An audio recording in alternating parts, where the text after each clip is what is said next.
G'day guys, it's Mark here from North Oz, and in today's video, the Budget GU Patrol gets a front end overhaul. Let me show you what I have planned. So guys, here are the plans for today. We're going to be doing a little bit of work to this bull bar. Now, from afar, the bull bar looks like it's in great shape, but when you get up close to it, you can see that it does have quite a bit of surface rust on it and doesn't make it look too good when you're up close to it. I really like the look of this bar. The people in the comments tell me that this is an ARB built bar for Nissan, so it is a genuine Nissan product, which is excellent. I really like it, and it's a great look. I wouldn't have anything else on here, but it has seen 20 plus years of work, so it needs a little bit of love and attention. So we'll be doing this in 3 steps. The first step is we need to get a lot of things off the vehicle. So we need to get this light bar off, which has got a bit of a seized bolt under here. It's a little bit hard to see, so I want to get that fixed up. Take this light bar off, which I'll explain why in a second. I want to take these housings and these lights out because only one small part of the daytime running light works. So I bought a brand new housing and also brand new lights for the front here. They weren't too expensive, which is good, and it should hopefully fix up the daytime running lights on there. Indicators in there work perfectly. It's just I want to get those daytime running lights working because at the moment they're uneven, and that bothers me quite a bit. Now, I heard you guys in the comment section saying that you want me to get rid of those zip ties, so I did. There were zip ties from the previous owner holding number plate on, so I've got these nice shiny bolts in there. I'm going to take them off because there is quite a bit of surface rust on that license plate holder.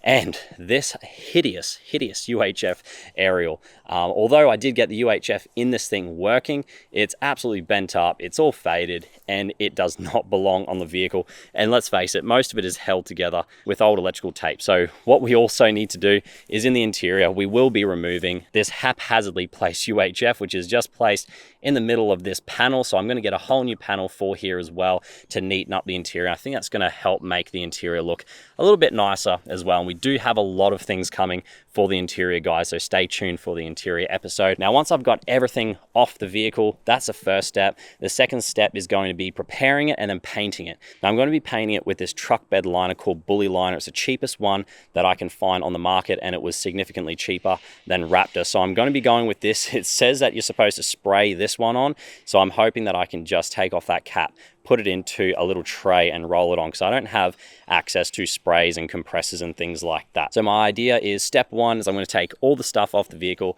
Step 2 is going to be prepare it. So give it a good scuff and also take off some of these surface rust as well. Give it a good paint, a couple of coats of this Bully Liner. And then step 3 is going to be putting everything back on, and hopefully it will look a lot better than what it does now. Let's get into it. Guys, before we start preparing the Budget Patrol's bull bar for some paint, so we'll get into that in a second, can I get you guys to do me a massive favor and click that subscribe button and also like the video? It'll help me out in more ways than you can imagine. And thank you so much to those people jumping onto northoz.com and buying themselves some shirts, hoodies, stubby coolers, stickers, you name it. I really do appreciate it, and it helps support the channel so much. Let's get stuck into preparing this bull bar for a fresh coat of truck bed liner. Let's get stuck into it.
Why do I get the feeling that whoever installed this UHF aerial, when they did it, I think they might have routed everything through first, and when they decided to mount up the aerial, they forgot about it and might have chopped it and done something to it here. So I'm not sure. Maybe I'm wrong here, guys. Let me know what you think down in the comment section. I think that's a bit of a funny one either way. Here we go, guys, there's no turning back now.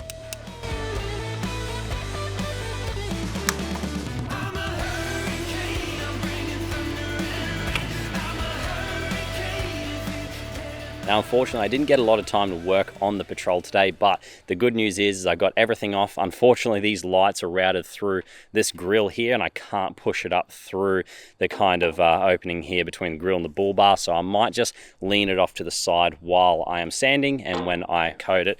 Not a big deal. Unfortunately, these bolts are a bit long, which is a little bit annoying because it's a bit hard to get my socket in there and tighten them up. So I'll see what I can do about that. Listen, I might just leave it as it is and try to get some of that rust off. But at the moment, this is what it looks like without the antenna on, and I think it actually looks really good without the antenna on. So I might not even put a big UHF in there. I might just end up using my handheld, guys. Let me know what you think again in the comments. Should I get a big UHF whip for the front, or should I just leave it as it is? All right, I'll see you for day 2, where we're going to be sanding and prepping, getting ready for the liner, and hopefully we can get it all done in the one day. I'll see you guys tomorrow.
All right, guys, it's been drying for a little bit over an hour now, and this is how it has turned out at the moment. I'm going to get all this plastic and masking tape off in a minute so we can get a good look at it, but at the moment it's looking pretty good. Very hard wearing feeling at the moment. It doesn't look like it's going to kind of chip off and break. It looks like it's pretty tough stuff. There are a few chunks in that just because I painted it in the sun.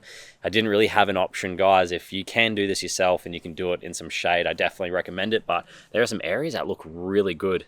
and I'm very happy with. So let's have a look. I can't really get a full picture of it just yet because I got these boxes and stuff in the way. So let me get the plastic and the masking tape off. We'll bring it up the driveway and we'll have a bit more of a better look at it. Let's see how it looks.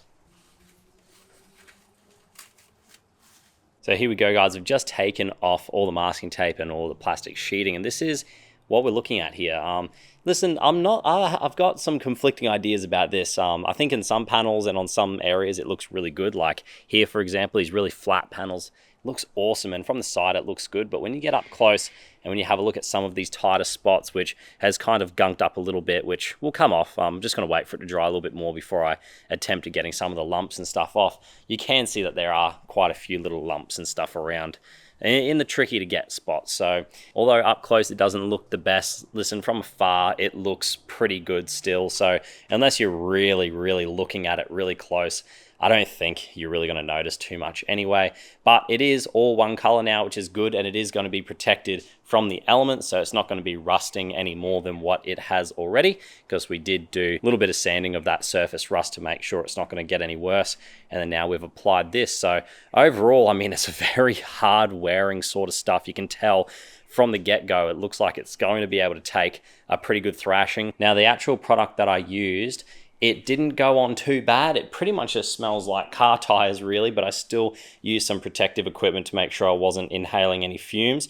But yeah, in terms of smell and stuff, very low smell.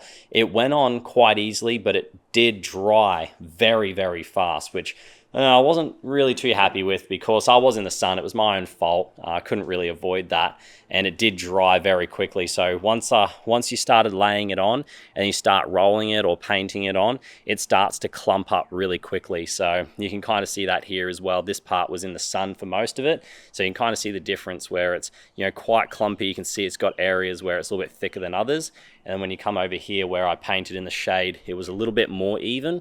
So one piece of advice I would have if you're working with that is that make sure you do it in the shade. But in terms of how much I used, I still got about a fifth left. So I guess I probably used about 800 mils of the 1 litre container, and that was only about 75 bucks. So in terms of value for money, like, it's a lot better than some of the other products out there, I think, like Raptor and that. I don't know how they lay on. I assume with a gun it would be a lot evenly spread out than this.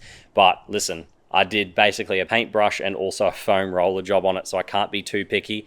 But from a distance, we'll have a bit of a look from back here, and you can tell it doesn't look too bad at all. I'm looking forward to getting these new lights. They're arriving in the mail in the next couple of days, so that will be the next part of this video, and I'll fast forward to that very shortly, and hopefully we can get those daytime running lights working in there, and yeah, and hopefully it turns up pretty good. But for now, I'll just wait for the whole thing to dry, and I'll pick back some of those little balls of rubber that have kind of formed. But yeah, it pretty much smells like car tires really, which is kind of interesting. I guess that's what it's made out of. So it was my first time working with a ute liner or anything like that, and definitely learned a lot from it. Not sure if I would use it again, but I think for the purposes of this vehicle, where, you know, the idea is it's supposed to be hard wearing and supposed to take a few whacks without, you know, obviously creating more rust and things like that, I think it'll do an all right job. So you can get a little bit of a close up there of some of the angles, and you can see a little bit of clumping in that. But yeah, we'll see if we can get those new lights in, and hopefully it turns out pretty mint.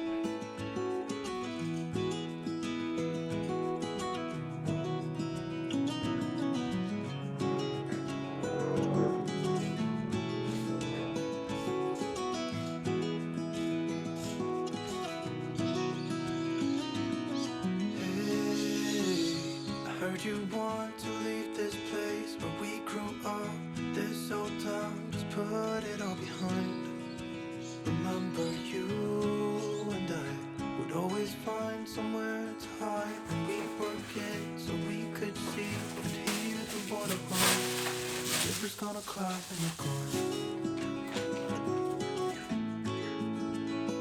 So it's the next day, or I should say night actually, because it's now night time, and we're just going to be fitting up these new lights. So these are the ones that have arrived, and they're a little bit different to what I thought. I thought there'd be an LED in here, but it's actually just very similar to the factory, where it is a halogen bulb in here. So I'll show you what that looks like when we get it hooked up. Be interesting to see how it looks. And then we've also got that nice orange indicator as well, which the other ones didn't have. You can see the other ones had like a colored LED in here, and then just normal white LEDs here. And of course these didn't work. Well, they didn't work very well. So that's the difference in them there. Obviously one's very shiny and very nice looking, and the other one does not look very good at all. So it's going to be good having some nice fresh hardware on the newly painted bar. Now this one does, so I got this from Patrol Apart, so it cost me something like 150 bucks. The only tools that you need to be able to install this are installing it the way I'm doing it anyway, which is going to be very simply, is a screwdriver. I did end up using just a pair of pliers as well. And I've also got a pair of basically wire cutters as well. And I'll show you what that's for in a minute. And it's basically just to, for me, to cut out the old wiring loom, because what I think happened is that this is the factory Nissan proprietary plug, I would say. It's something like that. See if I can get that to focus on you so you can see that there. And that actually plugs up very nicely to, again, the genuine Nissan accessory plug here on the new lights. And the only way to get these new lights to work is if we get rid of that end there, which I think that these lights here, of course, were an aftermarket product. So we don't need that old wiring loom anymore. So I do have the wire cutters just to cut out the zip ties and the other things that are just keeping the old loom in there. So it's going to be pretty simple. This kind of comes like just loosely fitted in here, and you just use these screws here. We have to line up with that hole there, which is pretty straightforward. It's got these little screw caps on there at the moment, which we don't need in a second, and it's kind of held in place with a rather strange nut. It's like a tension nut. I don't really have much experience with these in the past at all, but I'll show you how to basically install that. It's not very hard to do, and just goes on the back of there. And yeah, so once we get all that mounted up, it's not very hard. It came with these self-tapping screws to, I think, go in the bar. I'll see if I can get a bit of zoom. It's a bit late at night, so it's struggling a little bit for zoom.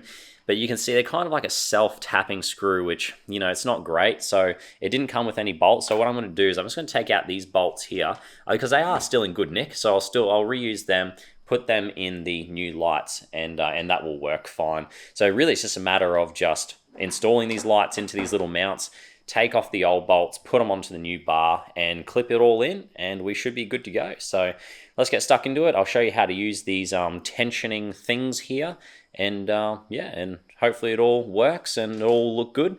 I'm sure it will. So let's get stuck into it. So all we have to do to get this light to remain in place is just to back off these screws here, and basically we just want to thread through this little tensioning clip. So it just kind of screws onto the thread of that screw. It's a bit hard to do with your fingers, so that's what I've got these pliers for. So it gets to a point where it gets a little bit too hard to move, and then basically we're just going to twist it on, and it will end up pinching that light onto the bracket. Now what will happen, as you can see, we've got a nice big gap there, and that's a bit of a problem. So what we want to do, let's see if I can get that on camera. So we've got a nice little gap there. So what we want to do is try to spin that around, and then once we get to a certain point, so I'll back off this screw, and once we get to a certain point, so if I can get that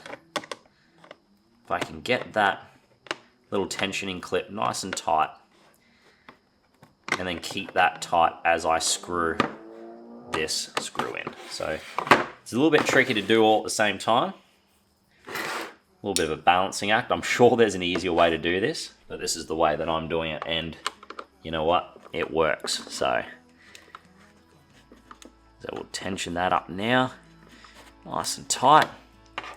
And basically the idea is that it's not going to back out. That's the idea. We don't want that screw to back out while you're driving down the road. So as long as that's happening, you're all good. Now you just got to do the other side, and then we'll be good to chuck these in the Patrol's bull bar. You know what? Changed my mind. I'm going to use some new bolts that I have. I've just got stored away here. So I think they actually fit and look a little bit nicer because they're brand new too. So let's use these new ones. Just going to place them in there. That's going to fit in the bar, and then just plug in, and then we should be good to go.